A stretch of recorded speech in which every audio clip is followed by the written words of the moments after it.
And here we go. We continue with our tour here in the Rodeo Houston, the biggest rodeo in the world.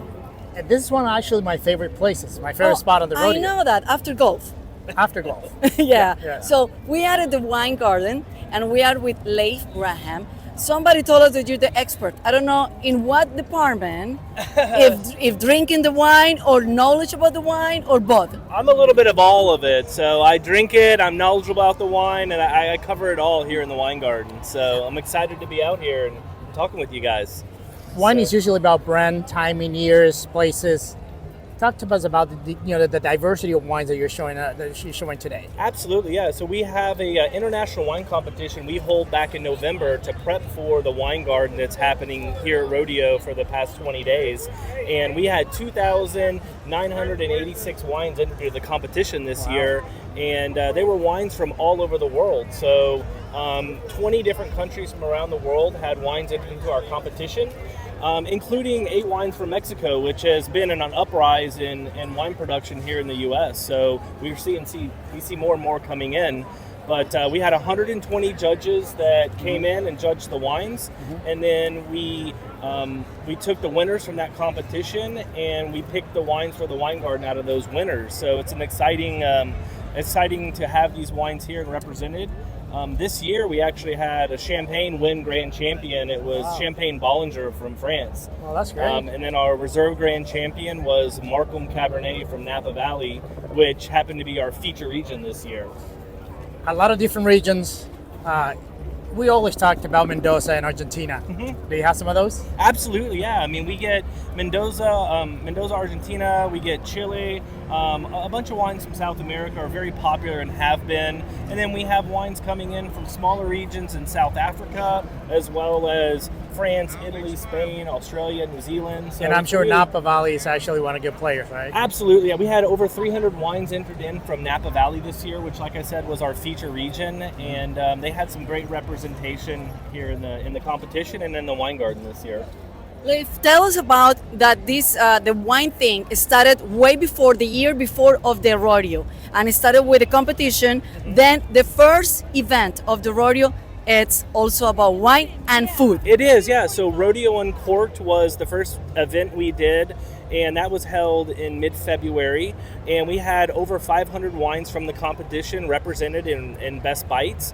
And then we had restaurants from all over the city come and participate. So wine and food is paired, they go together. They go together, right? Yeah, we definitely like showcasing both the food and wine. And wine is, the past 20 years has been on an uprise across the nation, and we see sales continuing to increase. So we're excited to compare the food and the wine together and bring them all into one event. A lot of the folks usually, why is it white, is it red, why is it white, why is it red? Just talk to them a little bit of like the importance of the wine and the red in terms of like mixing it with food and that sort of thing. Yeah, so I mean, traditionally we say white wine with seafood and red wine with steak, but one thing I want to tell people is it's okay to drink white wine with steak and red wine with fish. It's all up to you. What do you like to drink and what do you like to eat? So, we kind of toss those old rules out. Yes, a nice white wine will pair better with a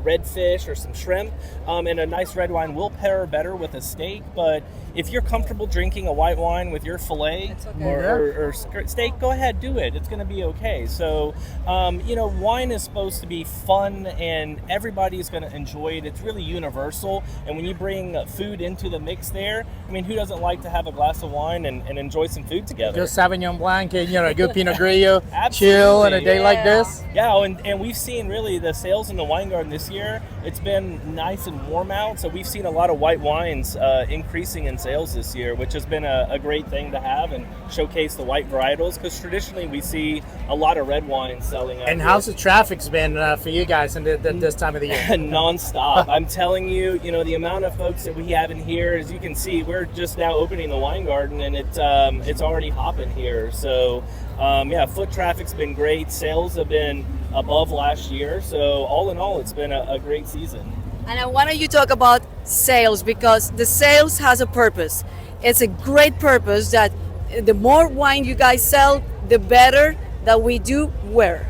Absolutely. So we're the whole mission of the rodeo is to raise money for scholarships for the youth of Texas. So that's our mission and what we go out to do. And wine's a big portion of that. This year we raised just over $3 million in our wine auction and events that we had surrounding the wine leading up to the rodeo. So it's a lot of money that we put in and contribute to the youth of Texas. And that's that goes into the big pie of I think we gave out $27 million last year for scholarships. So it's definitely rewarding to contribute to that and see the youth benefit from the scholarships we give them. Scholarships, the economy in the city, the economy that it brings to Houston, but also that many people are benefiting from this, because many people that start their own wine also can benefit because they can put the wine out there. So do you know the call to action for next year, because we're around the corner of or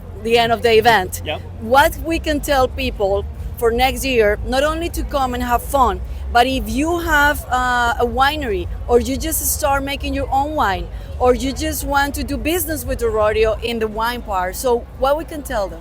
Well, so we open up entries into the International Wine Competition on August 1st. So this coming August 1st, 2025, we'll open up entries.